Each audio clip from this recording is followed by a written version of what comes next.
hozirgi kunda davlat xaridlari bozori bu 20 milliard dollarlik bozor hisoblanadi. Juda qiynalganmiz. O'zimiz ham bunaqa tizim hali bunaqa xorijda ham bunaqangi rivojlanmagan paytlar edi bu narsa. Har bir tadbirkorlik subyektlarini o'z mahsulotlarini sotishga undaydigan bitta bozor. Narxni shaffof beramiz, xohlagan narximizni beramiz. Kim qanaqa narx taklif qilyapti bilmaymiz. Shu xaridlar qanchalik ochiq, qanchalik shaffof. Hozirgi kunda 250 mingga yaqin tadbirkorlik subyektlar bizani o'sha davlat xaridlari platformalarida ro'yxatdan o'tkazishgan. Davlat xaridlari jarayonlarini, butun bosqichlarini raqamlashtirishga erishdik. Bizdan ham endi talab qilinadigan narsa, do'kon oldida arzon narxga degandan keyin o'sha talablarni to'g'ri o'rganib chiqib, klientga to'g'ri yetkazib bera olsak, bu bizning yutug'imiz. Yana eng muhim joyi bizda baribir har bir tadbirkor daromad uchun ishlaydi. Menimcha hozir eng qulay imkoniyat sizga barcha tadbirkorlar nomidan muammolarni ham olib chiqishga 48 soat emas, shu 2 soatda qilib berishsa zo'r bo'lardi deb qo'yishadi chunki.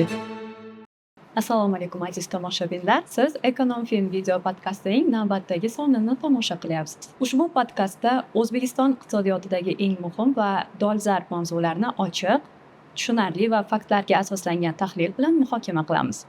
Bugungi sonimizda davlat xaridlari tizimi qanday ishlashi, ushbu tizimda olib borilayotgan izchil islohotlar va bu tizim orqali tadbirkorlar uchun yaratilgan imkoniyatlar haqida suhbatlashamiz. Studiyamiz mehmonlari Sarvar Nazarov, O'zbekiston Respublikasi Iqtisodiyot va Moliya vazirligi Davlat xaridlari siyosati departamenti direktori, Mansur To'ychiyev, O'zbekiston Respublikasi Tovar xom ashyo birjasi yirik mijozlar bilan ishlash va elektron tijoratni tashkillashtirish departamenti direktori hamda Shohida Ermatova, tadbirkor Xonqizi MCJ direktori. Xush kelibsiz, hurmatli mehmonlar. Sarvar aka, suhbatni eng asosiy savoldan boshlasak, davlat xaridlari tizimi deganda o'zi nimani tushunishimiz kerak? U qanday ishlaydi va qanday bosqichlardan iborat? Rahmat kattakon. Endi qisqacha aytganda davlat xaridlari tizimi bu har bir tashkilotlar, ya'ni budjet tashkilotlari bo'ladi yo korporativ yirik korxonalar bo'ladi, o'z ehtiyojlari uchun tovar xizmatlarni xarid qilishadi. Va shu xaridlarni mana shu davlat xaridlari tizimi orqali xarid qilinadi. Va bu mana qisqacha aytganida mana hozirgi kunda davlat xaridlari bozori bu 248 trillion so'mlik bozor hisoblanadi. Bu salkam 20 milliard dollarlik bozor hisoblanadi va bu o'sha bozorda davlat buyurtmachilari, ya'ni o'sha aytganimdek byudjet buyurtmachilari bilan korporativ tashkilotlar va shu bilan birgalikda tadbirkorlik subyektlar qatnashadi. Ya'ni ular o'zini ehtiyoji uchun xarid qiladigan mahsulotlarni shu tizim orqali e'longa qo'yishadi va shu bilan birga tadbirkorlik subyektlari o'zi ishlab chiqargan mahsulotlarni yo o'zi yetkazib beradigan mahsulotlarni shu tizim orqali sotishi mumkin, ya'ni realizatsiya qilishi mumkin. Va bu tizim endi qisqacha aytganda har bir tadbirkorlik subyektlarini o'z mahsulotlarini sotishga undaydigan bitta bozor hisoblanadi. Va shu bilan birga ikkinchi tarafdan qaraydigan bo'lsak, mana oddiy qilib aytganda o'sha davlat muassasalari, masalan bog'cha, maktab, poliklinikalar o'ziga kerak bo'lgan mahsulotlarni kunlik davomida xarid qilib boradi. Shu xaridlar qanchalik ochiq, qanchalik shaffof, qanaqa tartibda olinishi men o'ylashimcha har bir o'sha jamiyatimizda ishtirok etayotgan ishtirokchilarga juda muhim hisoblanadi. Misol uchun to'layotgan soliqlarimiz hammasi o'sha qisqacha aytganda o'sha davlat byudjetiga boradi. O'sha davlat byudjetida kelib tushgan daromadlar asosida har bir byudjet tashkilotlariga mablag'lar rejalashtiriladi. Va shu rejalashtirilgan mablag'lar qanchalik o'sha byudjet buyurtmachilari shaffof, ochiq, maqsadli ishlatilishi har birimizga, har bir jamoatchilik vakilimizga juda muhim hisoblanadi. Shu nuqtai nazardan shu tashkilotda ochiq, shaffoflik asosida raqobatli qilib eng arzon, ya'ni bozor narxida arzon va o'sha sifatli mahsulotga olishga undaydi. Va eng qizig'i bu yerda yana bitta nuqtai nazardan bu o'sha korrupsiya omillarini oldini olishga xizmat qiladigan bu platforma, ya'ni davlat xaridlari tizimi hisoblanadi. Ya'ni butun dunyoda mana o'zimizda biladi, ko'p investitsiyalar bo'ladimi, katta o'sha ishlab chiqaruvchi investorlar kelganda qanchalik bu davlat xaridlari bozori ochiqligiga bizga ham savol berishadi. Ya'ni bu tenderlar bo'ladimi, to'g'ridan to'g'ri bo'ladimi, hammasi qanaqa bular amalga oshirilishi juda ko'p savollar bo'ladi. Shu asosida shu tizim qanchalik shaffof, ochiq va raqobatli bo'ladigan bo'lsa, investorlar shu tizimga qiziqib, o'z mahsulotlarini va shu O'zbekiston bozoriga kirib, yo'lga qo'yib sotishga undaydi. Endi davlat xaridlari tizimi jarayonlari bor. Misol uchun o'sha aytganimizdek, davlat buyurtmachilari o'sha tashkilotlar o'ziga mahsulot olayotganini birinchi navbatda rejalashtiradi. Yil davomida nima mahsulotni men xarid qilaman. O'sha har bir xarid qiladigan mahsulotlarni o'sha bizani maxsus axborot portali bor davlat xaridlari bo'yicha. Hozirgi kunda 4 ta operatorimiz bor. Va o'sha 4 ta operator orqali o'z rejalarini joylashtiradi. Ya'ni yil davomida nima xarid qilish mumkin. Bu ochiq bo'ladi. Misol uchun har bir tadbirkor subyekt o'sha platformaga kirib ko'rishi mumkin. Yil davomida har bir tuman bo'ladimi, shaharda nima o'zi mahsulotdan byudjet tashkilotdan xarid qilishini ko'radi. Bu faqat byudjet tashkiloti emas, korporativ buyurtmachilar, yirik korxonalar o'zini nima mahsulot qilishini o'sha platforma orqali ko'rishi mumkin bo'ladi. Va o'sha yil davomida, ya'ni maqsadlar qo'yganidan keyin shu asosida o'sha maqsadidan keyin, o'sha muddatlardan kelib chiqib e'lonlarni joylashtirishadi. O'sha e'lonlar asosida har bir ishtirokchi qatnashib o'z takliflarini berishi mumkin bo'ladi. Oldin endi qisqacha aytganda 10 yil oldingi davrga qaytadigan bo'lsak, shu portalda ham registratsiya qilishda ham ozgina murakkab bo'lgan tadbirkor subyektlarimizga. Misol uchun tegishli hujjatlarni taqdim etish masalalari bo'lgan va shu asos hozirgi kunda juda sodda, oddiy atagina shu raqamli imzo orqali, elektron raqamli imzo orqali ro'yxatdan o'tkazishi mumkin. Va o'sha tadbirkor o'sha katta yirik xaridlarda ishtirok etib, o'z biznesini rivojlantirishga imkoniyati bor. Va shu asosda agar o'sha savdolarda qatnashib g'olib bo'ladigan bo'lsa, shartnomalar tuziladi va shu shartnomalar asosida g'aznachilik qo'mita xizmatlari orqali ro'yxatdan o'tkazib, pullar o'sha tadbirkorlar o'sha belgilangan, o'sha to'langan avans mablag'idan kelib chiqib yetkazib beriladi. Va shu asosda o'sha shartnomalar ijrosi ta'minlanadi. Ochiqlik va shaffoflik masalasiga to'xtalib o'tdingiz. So'nggi yillarda tizimda qanday islohotlar bo'ldi? Ochiqlikni ta'minlash masalasida jamoatchilik ishtirokini oshirish, shu bo'yicha ham biroz ma'lumot berib o'tsangiz. Rahmat kattakon. Yaqin 10 yil oladigan bo'lsak, mana o'zingiz xabaringiz bor. O'sha o'zgarishlar natijasida mana 2018-yili davlat xaridlari to'g'risida qonun qabul qilindi. Ungacha bizda 30 dan yaqin normativ huquqiy hujjatlar bo'lganda, juda ko'p tadbirkorlar bo'ladimi, o'sha davlat buyurtmachilari bo'ladimi, qiynalishardi. Yana qanaqa nuqtai nazarda juda ko'p normativ hujjatlar bo'lganda qaysi bo'yicha ishlashni bilmas. Bizga ham juda ko'p murojaatlar bo'lishardi, qaysi qonunchilik bo'yicha ishlanishi kerak degan. Shu asosda mana hukumatimiz, davlat rahbarimiz tomonidan shu yagona qonun qabul qilindi. Bu o'sha qonun asosida juda ko'p prinsiplar, ochiqlik bo'yicha, jamoatchilik vakillarini jalb qilish bo'yicha juda ko'p ya'ni o'sha normalar belgilandi va shu asosida men o'ylashimcha shu davlat xaridlarini eng shu rivojlanishiga undagan bir hujjat hisoblanadi. Ya'ni juda ko'p davlatlar ham shu bo'yicha ham bizga o'rganishlar o'tkazilganda tadqiqotda shu qonun yo'lligi bo'yicha ham biza qanaqa nuqtai nazardan shu o'zimizni o'sha reyting nuqtai nazarimizni shu salbiy holatdagi uchragan edi. Va qonun qabul qilingandan keyin men o'ylashimcha tadbirkor subyektlarga ham va o'sha davlat buyurtmachilarga ham yagona bir tizim orqali ishlash imkoniyati yaratib berdi. 10 yil oldingi davrda qaytadigan bo'lsak, u paytda portal ham bo'lmagan. Endi qanaqa oddiy qilib aytganda o'sha paytlarda ya'ni o'sha davlat buyurtmachilar gazetalarga joylashtirishardi, ya'ni ommaviy axborot vositalarini o'sha gazetalarda ayrim holatlarda endi to'g'ri o'qiydi degan tiraji ko'p gazetalar joylashtiriladi, o'sha asosda ishtirokchilar bo'lardi. Lekin ayrim holatlarda tiraji kam bo'lgan gazetalar joylashtirgan natijasida ishtirokchilar faqat bitta tanlash tenderlarda 2 ta dona ishtirokchi qatnashardi. Va shu asosida biza mana platforma yaratilgandan keyin, mana shu 18-19-yillarda platformalar yaratilgandan keyin hamma bemalol imkoniyat bo'ldi ishtirok etishiga. Hozir tasavvur qiling, hozirgi kunga ayrim predmetlar bo'yicha, ya'ni ayrim tovarlar, masalan, mebel sanoati bo'yicha, qanaqadir o'sha mahsulotlarni yetkazib berish, tekstil masalan, misol uchun mahsulotlar bo'yicha 10 dan 15 tagacha, ya'ni undan ko'p tadbirkorlar o'zini shu tizim orqali ishtirok etyapti. O'rtancha darajasi o'sha bizda raqobatlikni, ya'ni o'sha ishtirokni o'rtancha darajasi agar hamma savdolar orqali qilib 4 ta, ya'ni 4 sonda. Lekin shaffof, misol uchun qurilish sohasi undan ham. Ya'ni men nima demoqchiman, men bu o'ylashimcha mana shu tizimimizni kiritilgan qonunni o'zgartirishlar, ya'ni qonunni qabul qilinishi va shu asosda qabul qilingan o'sha normativ huquqiy hujjatlar yanada ishtirokchilarni oshishiga va qiziqishga orttirdi. Endi bitta statistika to'xtaladigan bo'lsam, o'sha 10 yil oldinga ham o'sha mana Mas'ud aka ham agarda ta'kidlab o'tsa-da, u paytda esimda bor shu 25 ming 30 mingta tadbirkorlar ro'yxatdan o'tkazilganmizda o'sha anaqa xaridlarda ishtirok etish. O'shandan 5 mingtasi 6 mingtasi ishtirok etardi atigi, ya'ni aktiv holatda muntazam ravishda. Hozirgi kunda 250 mingga yaqin tadbirkor subyektlar bizani o'sha davlat xaridlari platformalarida ro'yxatdan o'tkazishgan. 60 mingga yaqini muntazam ravishda davlat xaridlarida ishtirok etyapti. Bu qanchalik, mana qisqacha aytganda, qanchalik o'sishi shu statistika bilan ta'kidlab o'tishingiz mumkin. Rahmat Mansur aka, sizni faoliyatingiz bevosita yirik tadbirkorlar, operatorlar bilan bog'liq. Bugungi kunda davlat xaridlari tizimida shaffoflikni ta'minlash borasida aynan elektron tijorat qanday rol o'ynayapti? Shu bo'yicha ozgina ma'lumot bersangiz. Umuman davlat xaridlarini ochiqlik, shaffoflikni ta'minlashi butun jahon praktikasi biladi.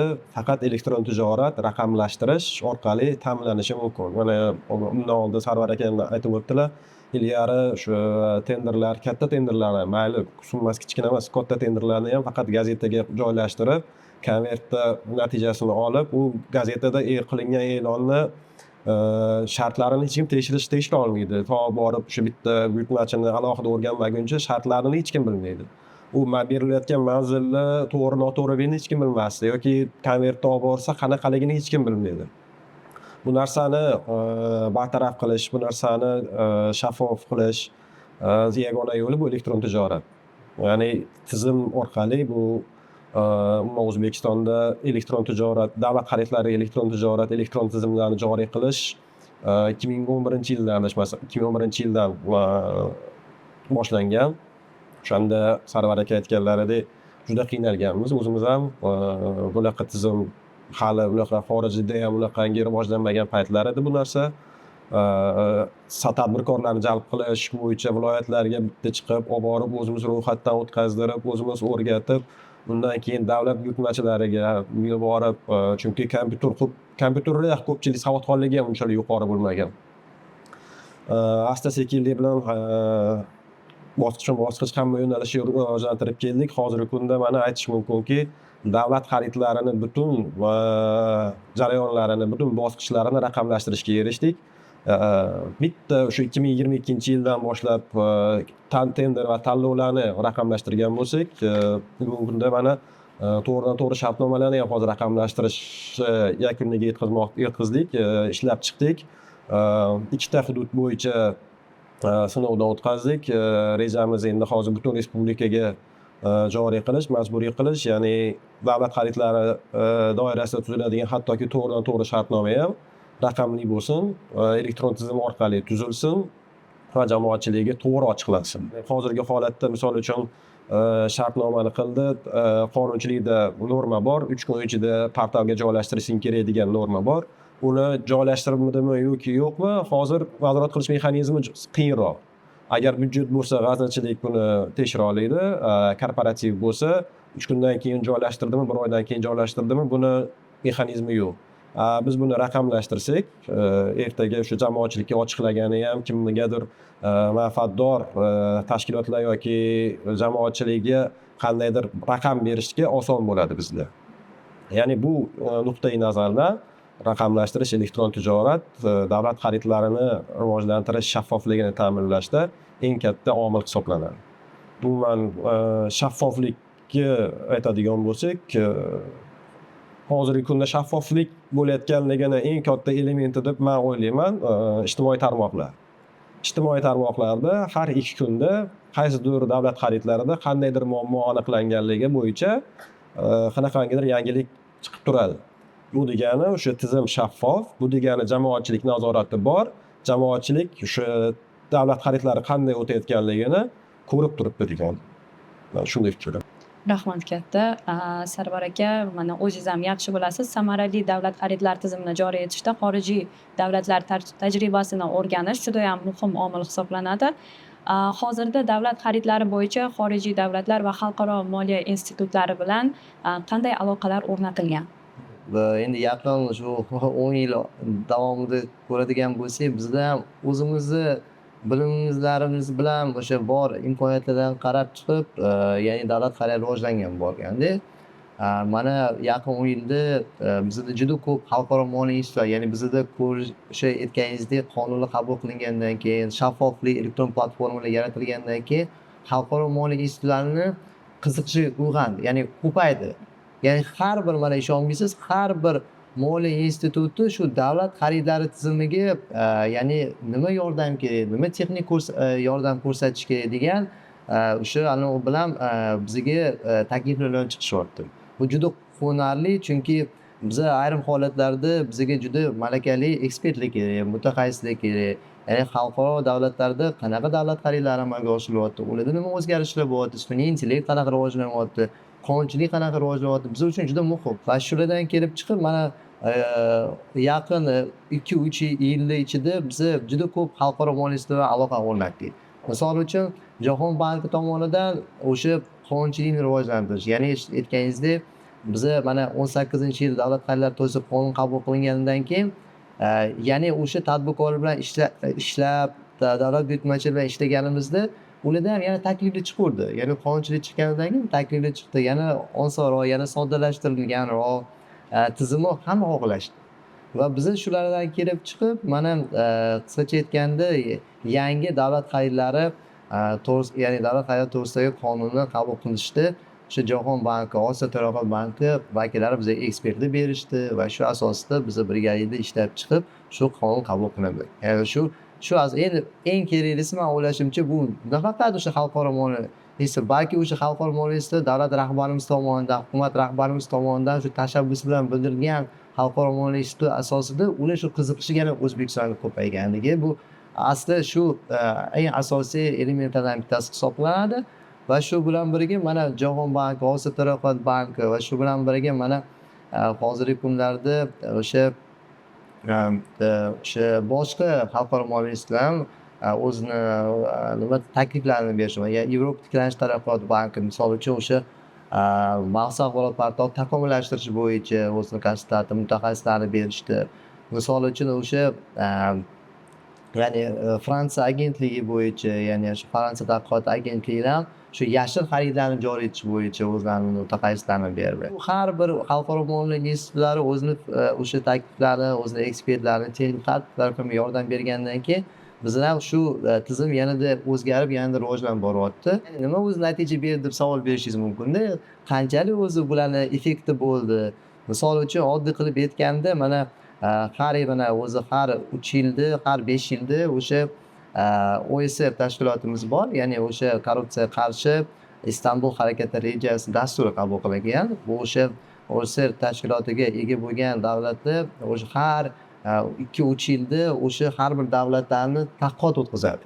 Qanchalik o'sha davlatlar rivojlanayotganligi, qanchalik ochiqligi bo'yicha o'tgan yilda o'rganishlar natijasida O'zbekistonni o'sha davlat xaridlarini, ya'ni ochiqligi, tizim ishlashi bo'yicha o'rta bo'g'indan yuqoriga ko'tarildi. Bu nima degani? Bu oddiy qilib aytganda bizada hozirgi bo'layotgan islohotlarni bu hammasi samarasi hisoblanadi. Yaqin qo'shni davlatlardan biza yuqori, ya'ni o'sha tizim qancha rivojlangan natijasida o'sha reytinglarimiz ham yaxshilanadi. Shu bilan birga biza to'xtash niyati yo'q. Biz ya'ni to'xtash niyatimiz yo'q. Ya'ni nima nuqtai nazardan biza faqat xalqaro moliya institutlari emas, balki boshqa davlatlar ham, ya'ni rivojlangan Koreya misol uchun juda ko'pchilik aytishadi, shu Koreya tizimi, ya'ni o'sha o'z vaqtida bular shu Konut tizimi bo'lgan. Bu o'sha davlat xaridlari bo'yicha eng samarali ochiq tizim, birinchi o'rinlarda bo'lgan reyting bo'yicha, ya'ni o'sha elektronlashtirish bo'yicha ular bilan aloqalarni o'rnatdik, ya'ni ular bilan memorandumlar tuzdik. Hozirgi kunda ular bilan birgalikda sun'iy intellektni davlat xaridida joriy etish masalasini qo'yganmiz. Ya'ni ular bilan birgalikda shu yo'nalishda. Shu bilan birga Gruziya davlatlari, mana bilasiz, davlat xaridlarida endi shu Gruziyada ham juda katta o'zgarishlar bo'lib, ya'ni korrupsiyaga qarshi kurashishda katta natijalarga erishgan. Ular bilan aloqalarni o'rnatdik. Ya'ni o'sha asosan o'sha tizimdagi o'sha korrupsiyani oldini olish bo'lgan o'sha ya'ni indikatorlarni ishlab chiqishi bo'yicha ular, ya'ni har bir xato kamchilikni ular misol uchun o'sha aniqlash metodikalari bor. Ya'ni o'sha qizil bayroqchilar deymiz, har bir o'tkazilayotgan tenderlarda xato kamchilik bo'lsa o'sha aniqlab o'sha jamoatchilik vakillariga yoki o'sha nazorat qiluvchi organiga o'sha ya'ni uydarmalik sifatida xabardor qilib turadi. Shu bilan birga mana Turkiya davlati bilan aloqalar o'rnatganmiz. Ya'ni bu hozir o'sha ularda ECAP tizimi bor, elektron tizimi. Ya'ni ularda shu qanaqa ishlashi, avtomatlashtirilganligi va shu bilan birga shikoyatlarni ko'rish tizimi yaxshi rivojlangan. Ya'ni shular ham o'zini yarasha, ya'ni man aytganimdek har bir davlatni o'zini modeli bor. Har bir davlatlarni ko'proq tajribasi o'rganib, o'zimizga kerakli bo'lgan o'zimizni o'zbek modelini yaratib, o'sha jamiyatda o'zimizni o'rnimizga qo'ymoqchimiz. Shu aytganimizda endi shu xalqaro mualliflari boshqa davlatlar bilan biz hamkorlikda, birgalikda shu tizimni rivojlantirishga juda katta ishlarni boshlaganmiz. Davom ettiramiz. Rahmat katta. Mansur aka, menimcha hozir sizga yuzlanaman. Sarvar aka mana ilg'or davlatlarning tajribalari, modellariga to'xtalib o'tdilar. Aynan shikoyat, muammolarga duch kelgan holda qanday ish olib borish to'g'risida. O'zbekiston modelida ofertalar va e'lonlarni modernizatsiyadan o'tkazish tartibi, elektron tizimda hozirda yuzaga kelayotgan kamchiliklar va xatolar, korrupsiya yoki boshqa huquqbuzarliklar yuzaga kelganda foydalanuvchilar tomonidan qanday qilib shikoyatlar qoldiriladi, bularning imkoniyatlari haqida to'xtalsangiz. Moderatsiya jarayonidan boshlaymiz. Gapingizni, fikringizni boshidan. Moderatsiya jarayoni bu davlat xaridlariga kiritilayotgan e'lonlarni bu davlat buyurtmachlari tomonidan ham, yetkazib beruvchilar, tadbirkorlar tomonidan ham qo'yilayotgan e'lonlari qonuniy prinsiplarga to'g'riligini tekshiruvdan o'tkazish xolos. Tekshiruv ham deb bo'lmaydi. Bu narsani oddiy moderatsiya. E'lonlarni har bitta marketplace'larda, har bitta ochiq anaqalarda bo'ladi bu narsa moderatsiya. Hattoki kommentariyalarni ham moderatsiya qilish anaqalari bor. Qaysidir tizimlarda bor. Bunda shu davlat buyurtmachlari e'lonlarini olayotganda o'sha raqobatni cheklamayotganligi, qonun buzilish holatlarini yo'qligi kabi anaqalar tekshirilsa, nuqtai nazaridan tekshiriladigan bo'lsa, yetkazib beruvchilarda o'sha tovar to'g'ri joylashtirilayotganligi, ya'ni oddiy qilib aytganda suvni oladigan bo'lsa, Hidrolife deb turib, Hidrolife qo'yyaptimi yoki yo'qmi, yoki shuni hujjati bormi yo'qmi? Mana shu narsa tekshiriladi xolos. To'g'ri, endi tadbirkorlardan tushayotgan aksariyat murojaatlar shu moderatsiyani tezlashtirish. Endi hozir hamma biladi, unaqa zamon ancha iqtisodiyot rivojlanib tezlashib ketgan.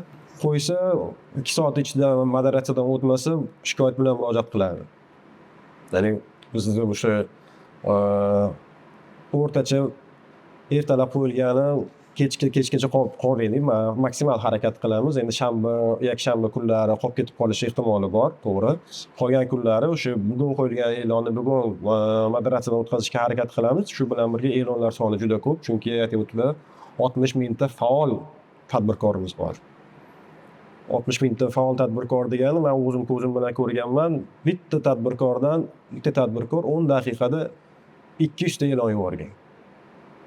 Tez o'tkazib beringlar deb murojaat qildi. O'zim telefonni ko'tardim. Nima masala desam, shu muddatim tugab qolgan. 200 xil mahsulot, menga har bitta tovar bo'yicha mana bunaqani ko'rib turishim kerak. 200 tani tez o'tkazib beringlar degan shunaqa murojaatlar bo'ldi. Endi qisqacha aytganda, moderatsiya bu sal og'irroq tema, ya'ni juda ko'p bizda mana vakolatli nuqtai nazardan boshqa operatorlardan juda ko'p o'rinli tadbirkorlik subyektdan o'rinli e'tirozlar keladi. Ya'ni o'sha har bir tadbirkorlik qo'ygan yo davlat buyurtmachisi qo'ygan talablar birinchi navbatda bu raqobatni cheklamaydigan talablar bo'lishi kerak-da. Ya'ni bu moderatsiya hozirgi kunda yordam beradi. Ya'ni o'sha buyurtmachilarga yo yetkazib beruvchilarga o'sha oldindan to'g'ri agar rejalashda to'g'ri e'lonni qo'yadigan bo'lsa, o'sha savdolar to'g'ri bo'lib ketadi. Agar u qanaqadir qo'shimcha raqobatni cheklaydigan o'sha zatochka deydi, endi qisqacha aytganda qo'yadigan bo'lsa, ertaga bu boshqa nazorat qiluvchi organlar tomonidan nazorat qilib, o'sha savdolar to'xtab qolishiga yoki o'sha davlat buyurtmachilari o'z vaqtida mahsulotni olmasligiga olib kelishi mumkin. Shu asosda moderatsiya hozirgi kunda shunday ishlab turibdi, lekin bu ya'ni biz hozirgi kunda ya'ni vakolat organ nuqtai nazardan biza o'sha normativ huquq hujjatini o'zgartirish kirityapmiz. Ya'ni o'sha qanaqa moderatsiyani tezroq, ochiqroq va ko'proq o'sha axborot texnologiyani qo'llagan holda o'tkazishimiz mumkinligini bo'yicha normativ hujjatlar tayyorlaganmiz. Ko'proq bu yerda sun'iy intellektni rolini ya'ni kirityapmiz. ya'ni o'sha inson umrini kamaytirib va shu asosda bu madrasadan tezkorlik bilan o'tish bo'yicha. Mana Mansur akam bekordan aytmadilar, shu tadbirkor subyektlar ham shunaqa masalada ham bizga e'tirozlar bildirdi. Ya'ni yaqinda ham ochiq muloqot davomida ham ya'ni o'sha shu narsalar ham alohida tadbirkorlik subyektlari bilan ko'tarildi shu savollar. Mana Shohida opa bizlar aynan tadbirkorlar. Siz ushbu vaziyatda mana tadbirkor sifatida bevosita foydalanuvchisiz. Qanday fikrga egasiz? Bu gaplarga qo'shilasizmi yoki o'zingizni qanday shaxsiy fikringiz bor? Endi albatta avvalambor assalomu alaykum. Davlat xaridlari tadbirkor uchun juda ham qulay bo'ldi. Nima uchun deganingizda, men o'zim 2014-yil ish faoliyatimni boshladim. 3 ta mashinka bilan. Lekin bizga eng kerakli narsa tadbirkorlik yurishi uchun bilan savdo. Biza ko'p bozorlar bilan ishlab ko'rdik, qiynaldik. Keyin mana shu birinchi bor o'sha davlat xaridlariga umuman portal yo'q. Davlat xaridlarida zakazlarga biz taklif qanaqa berardik? Biz o'sha qaysidir tashkilot lokatsiyasini topib, borib, o'sha kerakli mutaxassislarini soatlab kutib, bo'sh vaqtlarini kerak bo'lsa, bir kunda ishimiz bitmay qaytib kelardik. Taklifimizni berishni o'zigagina bitmay qaytib kelardik. Faqatgina biz mana tasavvur qiling, O'zbekiston bo'yicha qancha tashkilotlarimiz bor, ularning qancha zakazlari bor. Endi biz faqat O'zbekiston bo'ylab yurishimiz kerak bo'lardi. Agarda omadimiz kelsa, o'sha kuni mutaxassis bilan gaplasha oldik. Agarda bo'lmasa, yana qolib ketib, kerak bo'lsa bir haftalab uchrasha olmagan paytlarimiz bo'lgan. Sabr qilardik. Bitta kichkinagina zakaz olsak ham xursand bo'lardik, lekin yangi bozorlar deyarli ochilmagan edi. Men o'zim Bekobod tumanida ish faoliyatim, Bekobod tumanidan tashqariga chiqmaganman. Ochilgan paytlarda o'sha zavodlarga, paxta zavodlar bo'lardi, o'shalargagina taklif bera olardik. Boshqa haqida biz o'ylay olmasdik, chunki bizni oddiygina taklif berishimizni o'zi bir oylik vaqtimiz почти shularga yetardi. Kichkinagina zakaz olib, o'sha 5-10 ta xodimlar bilan bitirib yana topshirardik, bo'ldi, shunaqa o'tirardik. 2017-yildan bu davlat xaridlarini birinchi cooperation portali kirib keldi. Undan keyin mana o'zi 2018-yildan beri bular birinchi eshitgandayoq bizga bu qulayligini bildik. Ikkilanib o'tirmasdan qatnashib ko'rdik. Lekin endi hozirgi tadbirkorlar kimdir qiyin deyishi mumkin. Balkim bizga o'xshab har bir eshik sanab vaqtlar ketmaganlarda, lekin biz mana shu og'riqlardan o'tganimiz uchun bitta platformada butun boshli O'zbekistondagi hamma xaridlarda erkin qatnasha olish bu nima deydi, juda ham qulay, mazza. Undan keyin mana ish faoliyatimizni kengaytirdik. Bugungi kunda 2018dan buyog'iga 100 ta showroomimiz bor. 2019-2020-yilda biz уже 100 ta tekstil korxonasi barpo qildik, hamma sharoitlarni qildik va hozirgi kunda faqat asosiy bozorimiz mana shu xaridlar bilan bo'lyapti. Yana aytib o'tib ketishim kerak, xohlaymizmi yo'qmi, oldin tanigan odam bilan shartnoma qilinardi. Tanigan odam bilan yoki qaysidir rahbarni tanishi bo'lishingiz kerak edi yoki jiyani. Bu narsani ham ochiq aytib o'tib ketishimiz kerak. Endi hozir xaridlarda eng ustun tarafi nima deydi? Narxni shaffof beramiz, xohlagan narximizni beramiz. Kim qanaqa narx taklif qilyapti bilmaymiz. Biz srazu zakaz tushgandan keyin o'rganib chiqib, eng bizga foyda qoladigan, shu korxonani boqadigan, klientga ham eng optimal narx qanaqa bo'ladi? Biz o'shani o'rganib chiqamiz, tezda qaror kelishimiz kerak.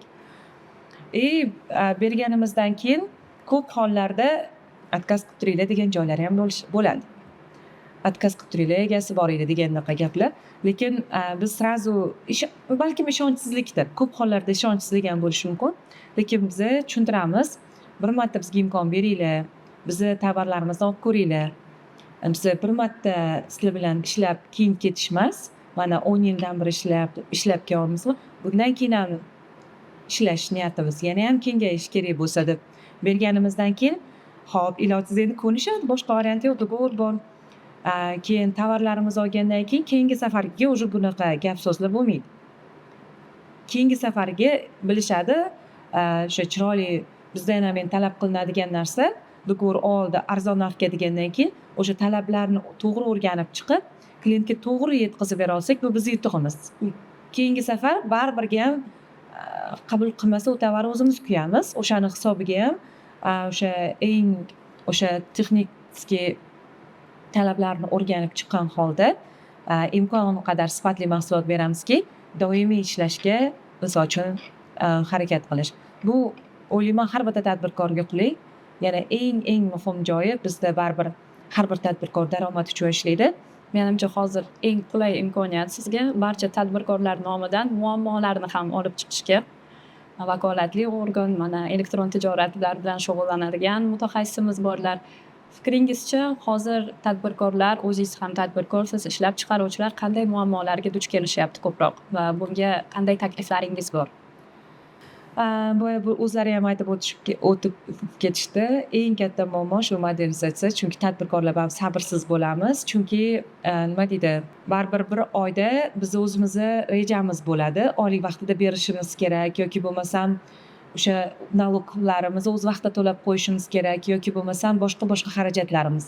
Bir kun kech qolsak svet o'chadi yoki bir kun kech qolsak nalogimiz, shotimizni yopadi. O'shaning uchun tadbirkorda vaqti planli bo'lgani uchun ham bizga shu modernizatsiya eng katta muammo. Даже hozir kirishdan oldin ham brokerlar bilan maslahatlashdim. Aytaylik, qaysi bo'lsam hammasi yaxshi faqat modernizatsiyani tezlashtirib berish 48 soat emas, shu 1-2 soatda qilib berishsa zo'r bo'lardi deb qo'yishadi. Chunki biz ham mana shu ishlab chiqarilgan tovarni tez sotinglar deb rahbar sifatida beradigan bo'lsak, ushlab qoladigan joyi o'sha 48 soatda bo'lishi. Hozir aytyapman, eshikdan kirishdan oldin ham mana shu narsani muammo deb aytishdi.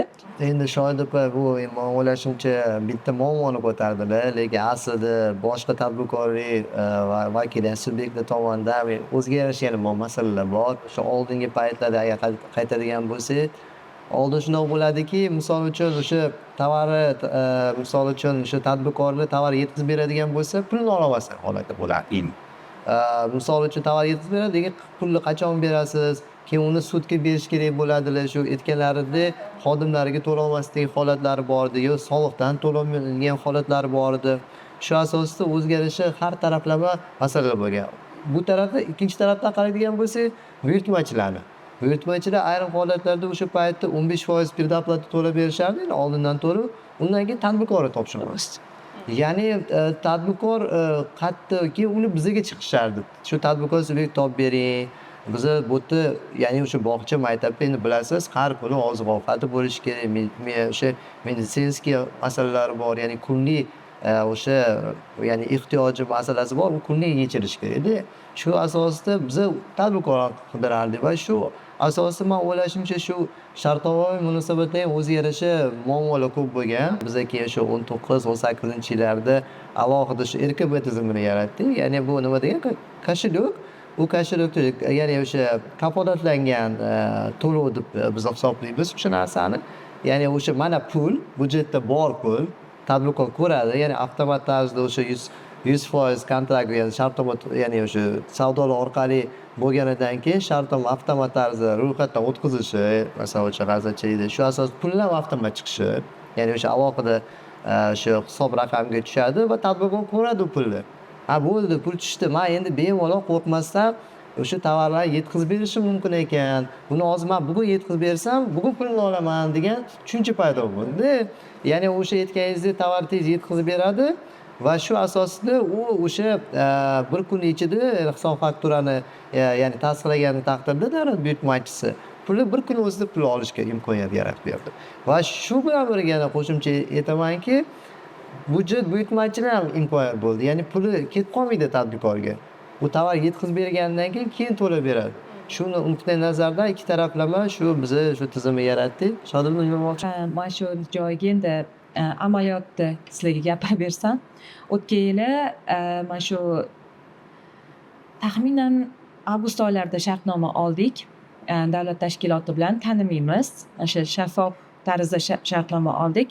Tovarlarni yetkazib berdik. Tovarlarni yetkazib berganimizdan keyin ular iltimos qilishibdi. Sal keyingi oyga pulini o'tkazib beraylik degan gap bo'ldi. Endi mayli, baribir klient biz uchun prav. deymiz har doim o'sha klientga qaradik, "Xo'p" dedik. Lekin o'zimizda shuncha muammo bo'lsa ham "Xo'p" deb ko'nishga harakat qildik.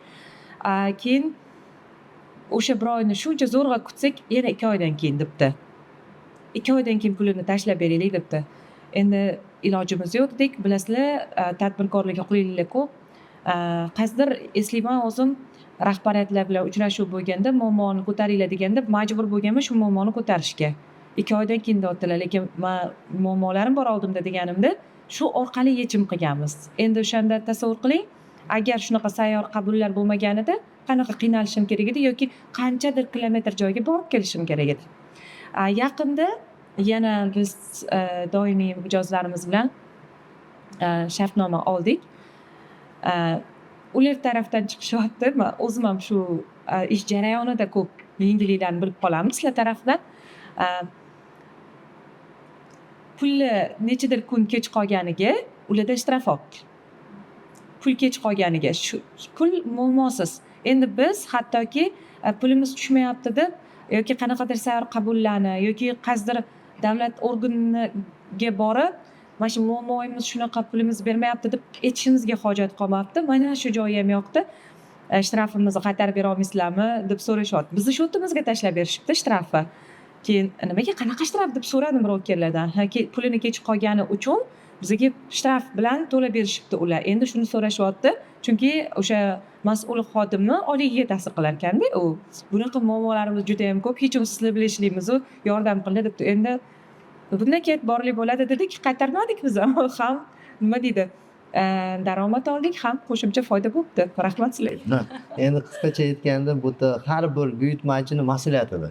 Ya'ni buyurtmachi tomonidan mas'uliyati, tadbirkor tarafdan mas'uliyati. Endi ochig'ini aytganimizda tadbirkorlar o'zini biznesini rivojlantirish uchun juda ko'p endi qonunchilik nuqtai nazaridan endi o'ziga yarasha o'sha tadbirkorlik bo'lish oson emas. U har bir jarayonni o'tib yurish kerak. Shu asosda biz ham muntazam ravishda tadbirkorlik subyektlar bilan uchrashamiz. Biz ham alohida o'sha xarid islohotchilar guruhi mana bu yildan biz joriy etdik. Mana yaqin bir oyda alohida o'sha tadbirkor, yirik tadbirkorlarni yig'ib biz ular bilan muhokama qilamiz.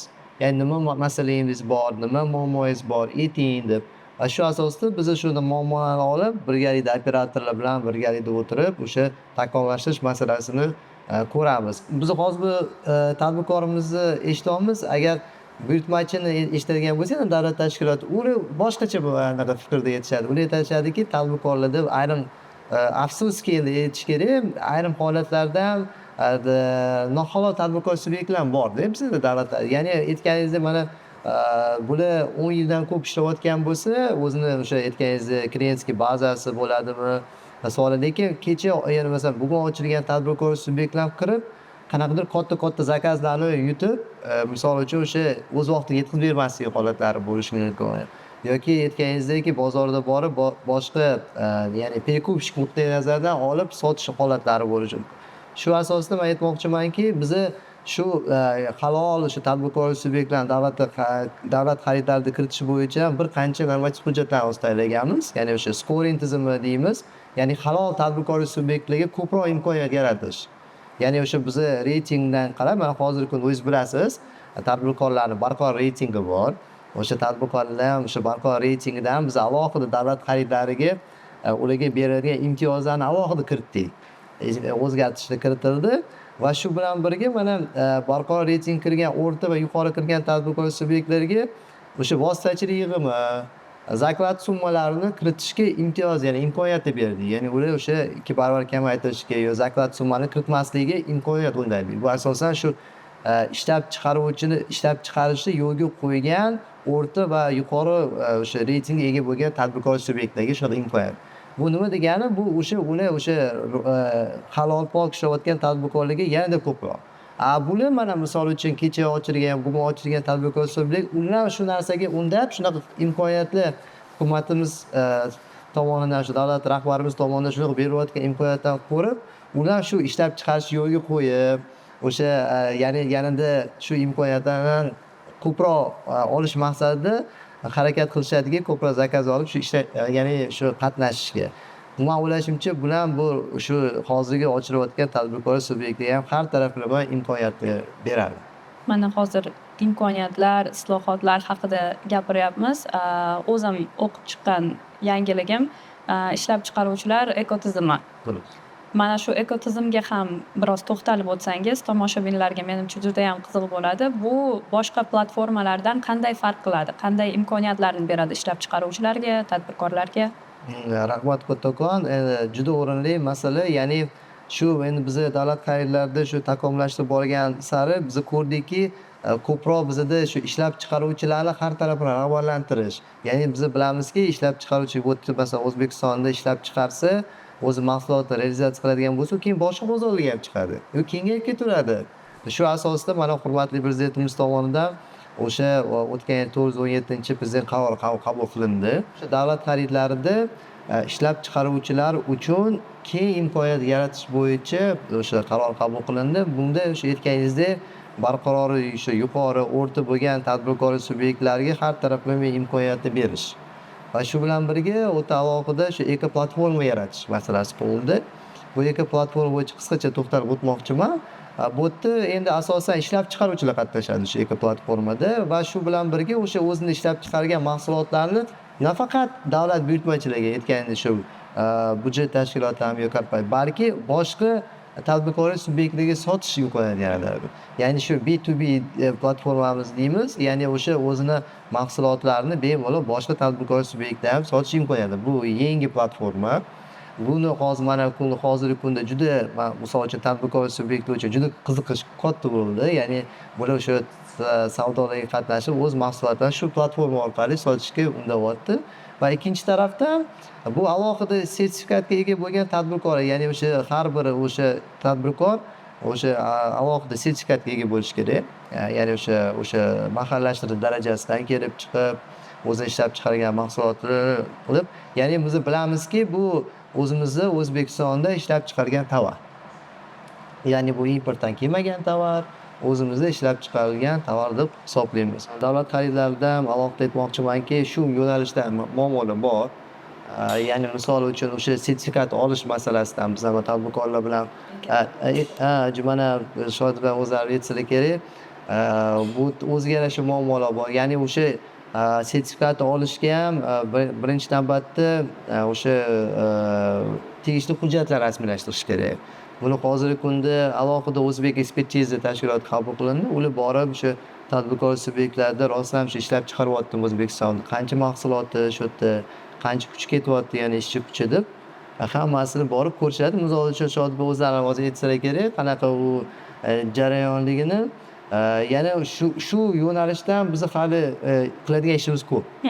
Ya'ni butun dunyoda ham o'zingiz bilasiz, birinchi navbatda shu mahalliy ishlab chiqaruvchi qo'llab-quvvatlash ketadi. Ya'ni o'zimizni ishlab chiqarish, chunki sog'liq bo'lsa o'zimizda qoladi. O'zimiz ish kuchimiz bilan, misol uchun ish bilan bandlik ta'minlanadi. Shu nuqtai nazardan shu tizim borligiga, lekin o'ziga yarasha o'sha qiyinchiliklar bor. Ya'ni o'sha olishda hujjatlar taqdim etishdi, shu bilan birga endi to'lov masalasi, ya'ni yangi tadbirkor subyektlar kirganda qanaqadir miqdorda sertifikat olish uchun pul to'lash kerak. Hozirgi kunda misol uchun o'sha minimalka to'laydigan bo'lsa, biz shu narsani hozir birgalikda Savdo sanoat palatasi bilan mana kechagi ochiq muloqotda shu masala ko'tarildi. Birgalikda ishlab chiqib, shu normativlarni, o'sha normativ huquq hujjatlarga tegishli o'zgartirish kirib, imkoniyat berish o'ylaymiz. Ya'ni aytganingizdek, ishlab chiqaruvchilarga, tadbirkor subyektlarga shunday imkoniyat berish. Buni shogirdlar bilan bir qisqacha aytadilar, shu bo'yicha qanaqa qiyinchiliklar Avvalambor boyagi baribir biz tadbirkor vaqtni yutish xohlaymiz. Birinchi sertifikatni jarayoni uzoqligi, qo'limizda sertifikat olishga hozirgi kunda 1,5 oy kerak bo'lsa, 2 oylab kutib qolamiz. Mana shu endi normativ hujjatlarni topshirib toki o'sha qo'limizga sertifikat olib savdoga qo'shilishimiz uchun vaqt ko'p ketyapti. Endi men shu o'rinda ko'p joyga taklif beryapman, o'zim ham. Qanaqa taklif beryapman? Tekstil sohalarida, aynan tekstilchilar menimcha hammada bir xil muammo. Tekstil sohalarida aynan Tenbet kod bilan bo'ladigan muammolar juda ham qiynayapti. Tekstil yo'nalishida menimcha kamida 500 taga yaqin tovarni erkin chiqarishimiz kerak. Tenbet kodni chiqarishimiz kerak. Buni xarajatlarini oladigan bo'lsak, juda katta bo'lib ketadi. Aytganingizdek, mana bular o'zlari tadbirkorimiz aytdilar, shunaqa masalalar bor-da. Ya'ni o'sha hozirgi kunda o'sha tegishli normativ huquqiy hujjatlarga o'zgartirish kiritish masalalari endi shu bilan birga bu nafaqat O'zbekiston, balki bular ham men o'ylashimcha chet elga ham o'z mahsulotlarini sotmoqchilar, ya'ni shunga ham yarasha tegishli sertifikatlarga ega bo'lish kerak. O'sha misol uchun bizlar ham qolishini o'ylayapmizki, birgalikda shu tadbirkorlik subyektlarini o'zimizni tadbirkorlik subyektlarini ishlab chiqaruvchilarni boshqa bozorlarga ham sotish masalasi. Ular ham o'sha davlat xaridlari ularnikini o'rganyapmiz. Qanaqa o'zimizni tadbirkorlarga imkoniyat qilib bera olamiz. Misol uchun mana hozir Turkiya davlati bilan hamkorlik qilyapmiz. Misol uchun o'sha 20 ta 30 ta tadbirkor subyektga olib, o'sha ularni tenderlarda shu qatnashib, ularga ham shu sotish masalasini qo'yamiz. Chunki bizda har taraflama tadbirkor subyektlar har taraf potensial bor. Sifat nuqtai nazaridan, narx nuqtai nazaridan imkoniyatlar bor. Men o'ylashimcha shu yo'nalishda ham biz o'zimizni hozir o'sha tegishli xalqaro muolajadan jalb qilamiz ekspertlarni, shu materiallarni tayyorlab, metodikalarni qilib, men o'ylashimcha ular ham shu keyingi nafaqat O'zbekiston, balki boshqa bozorlarda ham o'z mahsulotlarini sotishga imkoniyat yaratib beradi. Bu bitta yo'nalishda masala. Undan tashqari yana aytganimizdek, savdolar jarayonida ham muammolar bor-da. Misol uchun o'sha aytganingizdek, hozirgi kunda asosiy mana o'zida masalaga ham ta'kidlab o'tdilar. O'sha jamoatchilik vakilini, jamoatchilik vakillari va tegishli nazorat qiluvchi organlar tomonidan o'sha jarayon bo'layotganida ishtirokchilarni o'rinli o'sha takliflar asosida savdolar o'sha raqobatni cheklovchi holatlarga uchrayotgan. Ya'ni asossiz ishtirokchilarni, ya'ni tadbirkor subyektlarini savdolardan chiqarib yuborish holatlari mana o'zingiz ham ko'rasiz. Muntazam ravishda o'sha biz ko'rishimiz mumkinki, o'sha ommaviy axborot vositalarida shu holatda chiqadi. Asossiz chiqarib yuborgan, men arzonroq narx bergan edim, mani hujjatlarim to'g'ri, yo balim kamroq berib qo'ydi mezonlarda, yo asossiz mezonlar qo'yildi. Misol uchun kechani o'zida mana bitta anaqani tender keldi, juda meni o'ylantirdi. Ya'ni bitta oshxonada endi ovqat xizmatini ko'rsatish kerak ekan, u o'sha panelni qo'yish masalasi, ya'ni panel qo'yishga, ya'ni tadbirkor birinchi o'sha oshxonaga kelish uchun quyosh paneli qo'yish kerak ekan, o'sha binoni remont qilish kerak ekan. Endi bu endi bittasi aytganimdek. Undan tashqari misol uchun ayrim buyurtmachida tadbirkor misol uchun 10 yildan beri yo 15 yildan beri o'sha faoliyat ko'rsatayotgan bo'lishi mumkin. Degan endi har xil talablar qo'yiladiki, bu endi albatta buni raqobat qo'mitasi bilan biz birgalikda ko'rib chiqamiz masalan, ya'ni o'sha raqobat cheklanyaptimi yo'qmi. Lekin shunaqa holat ham bor. Bu bo'yicha ham biz mana hozirgi kunda alohida xarid hujjatlarida mezonlar ishlab chiqdik, majburiy mezonlar va uni elektronlashtirdik. Va har bir o'sha qo'yilayotgan talablar bu o'sha raqobatni cheklanmaydigan talablar bo'yicha qo'ydik. Yaqin kunlarda mana men o'ylashimcha keyingi oylardan o'sha tegishli normativ hujjatlarni chiqishi kerak, ya'ni majburiy tartibda o'sha elektron xarid hujjatlari va shu bilan elektron shartnomalar o'sha hamma uchun o'sha ishlatish faoliyati bo'ladi. Men o'ylashimcha shu tadbirkorlik subyektlariga ham o'sha ya'ni hozirgi kunda o'rinli berayotgan e'tirozlari yechilishini o'ylab turibman. Shu bilan birga endi bilasiz, har doim komissiya boshqa endi inson omili bor-da baribir. Biz shu inson omilini qisqartirishimiz kerak. Ya'ni ko'proq sun'iy intellektni jalb qilib, ko'proq shu komissiyalarni avtomat tarzda belgilash masalasini ko'rish kerakmiz. Misol uchun hozirgi kunda shaffof qilish elektron platformamiz bor.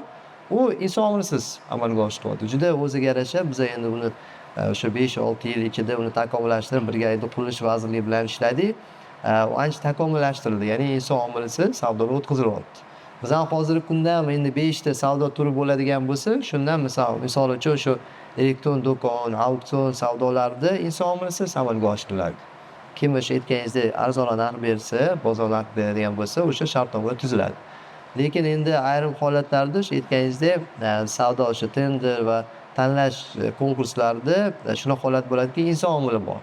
Ya'ni komissiyalarda endi hozir aytib ketdilar, ayrim holatda biza tovar yutdi, lekin уже boshqa odam qilib qo'ygan degan savollar bo'ladi. Yo oldindan qilib qo'ygan holatlari. Bu bo'yicha ham biz hozir ishlayapmizki, shunaqalarni oldini olish masalasi bo'yicha. Endi o'ziga yarasha davlat xaridlarida afsuski masalalar bor.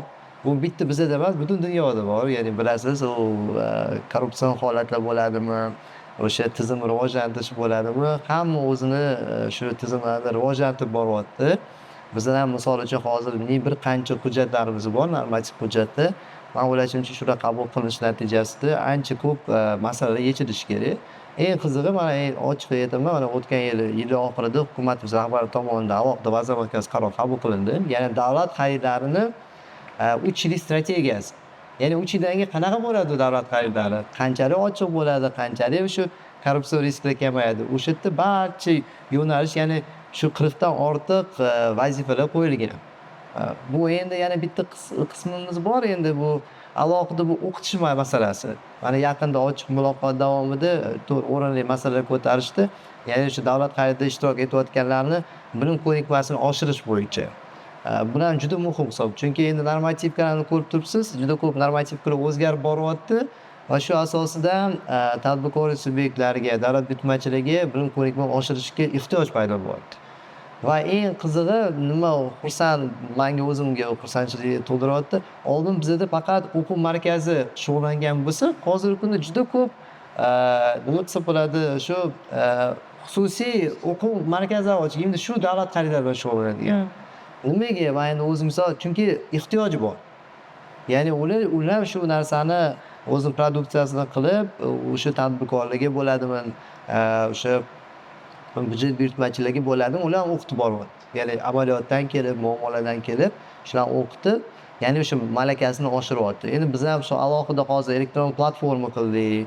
Misol uchun o'sha endi o'tdan onlayn ravishda o'tkazish, offlayndan o'tkazish mumkin. Lekin baribir ham o'ziga yarasha shu o'qitish yo'nalishidan biz alohida sertifikatlash masalasini qo'yyapmiz. Ya'ni o'sha davlat xaridida faqat o'sha bilimga ega bo'lgan ishtirokchilar ishtirok etishi. Balki agar ular bilib shu narsa hammasini ko'rilganda, men o'ylashimcha bunaqa masala ham bo'lmasdi. Buni orqasidan endi buyurtmachi misol uchun o'sha tovar o'z vaqtida ola olmadi yoki boshqa holatda bor, buyurtmachilik tomonidan qanaqadir asossiz talablarni qo'yishi, raqobat cheklovchi talablarni qo'yish natijasida u savdolar to'xtab, nazorat qiluvchi organni tekshirib, o'sha qanaqadir shtatlarni qo'yib, ya'ni shu jarayonlarni to'xtashi, bitta shaxsni misol uchun endi kichkina aytganda xatosi natijasida bu yerda misol uchun boshqa kattaroq masalalar yig'ilib qolishi mumkin. O'shanga ham biz ham shu birgalikda o'quv markaz, mana boshqa o'sha xususiy markazlar bilan o'qitish jarayonlarini yanada ochiqlab, yanada o'sha takomillashtirish masalasini qo'yganmiz. So'nggi vaqtlarda ko'pincha yangiliklarga ko'zim tushadi. Yashil davlat xaridlari terminiga. Shuni tomoshabinlarimizga biroz ochib bersangiz, yashil davlat xaridlari deganda aslida biz nimani tushunishimiz kerak? U qanday foyda beradi? Butun mana yaqin 3 yil ichida butun davlatlarda mana hozir o'zingiz bilasiz, yaxshi iqtisodiyot bu yil misol uchun va shu bilan birga o'sha yashil texnologiyalarni joriy etish masalasi qo'yilgan va mana yaqin kunda bizda alohida hukumatimiz rahbari tomonidan o'sha yashil xaridlarni joriy etish, ya'ni yashil xaridlarni joriy etish va takomillashtirish bo'yicha alohida qaror qabul qilindi. Bu o'sha yilni boshida davlat rahbarimiz tomonidan o'sha dastur qabul qilingan, xabaringiz bor, yilni dasturi. O'sha yilda alohida shu yashil davlat xaridlarini o'sha yashil xaridlarni shu joriy etish masalasi qo'yilgan edi va shu asosida mana yaqin shu may oyida bizda o'sha hujjat qabul qilindi. Bu endi hujjat qisqacha aytganda mana u juda ko'p tadbirkorlar bilan biz xalqaro muassasa bilan yig'ilish qildik, ya'ni muhokamalar qildik. Juda qiziqarli bo'ldi. Ya'ni siz aytganingizdek juda ko'p savollar bo'ldi. Qanaqa bo'ladi u yashil? Nima qilishimiz kerak yashil olish uchun? Qanaqa bizga imkoniyatlar bor? deb juda ko'p o'rinli savollar ko'tarishdi. Misol uchun o'sha olinayotgan mahsulotlarni qanchalik tabiatga zarari, qanchalik o'sha mahsulot o'sha standartlarga javob berishi, ekologik toza mahsulot. Endi bilamizki, bu ekologik toza mahsulotlar baribir o'sha endi boshqa mahsulotlarga qaraganda sal qimmatroq bo'ladi. Chunki nimaga qimmatroq? Chunki uni sertifikatini olish kerak tadbirkor. O'sha sertifikat olayotgan paytida juda ko'p laboratoriya испытаниялari bor. Juda ko'p o'sha yo'nalishlari bor. O'sha zavodda o'sha ishlab chiqarish jarayonlarini tartibga solish kerak bo'ladi. Va shu asosda ertaga shu mahsulot ishlab chiqarilgandan keyin o'sha mahsulotlarni davlat buyurtmachilari olish masalasi qo'yildi. Va o'sha tadbirkorlik subyektlar agar o'sha sertifikatlarni oladigan bo'lsa, davlatlar bir qancha imtiyozlar bergan. Misol uchun birinchi navbatda o'sha sertifikatga ega, o'sha yashil sertifikatga ega bo'lgan tadbirkor subyekti shartnoma tuzilish. Shunaqa. Shu bilan birga tanlash va tenderlarda ishtirok etganida ularga qo'shimcha ballar berish. Ya'ni bu qo'shimcha ball nima deydi? Bu o'sha tenderni yutishga imkoniyat beradi. Ya'ni ko'proq ball oladigan bo'lsa, yutishga imkoniyat beradi.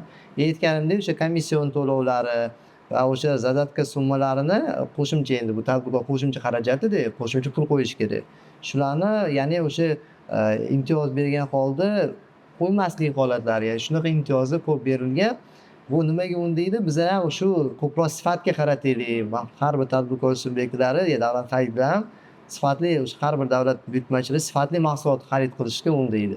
Va uni o'sha aytganingizdek tovarni ham o'zini hayotiy darajalari bor va shu asosda har bir buyurtmachi sifatli mahsulot olganidan keyin biz har bir o'sha fuqarolar ham sifatli xizmat olishga imkoniyat beradi.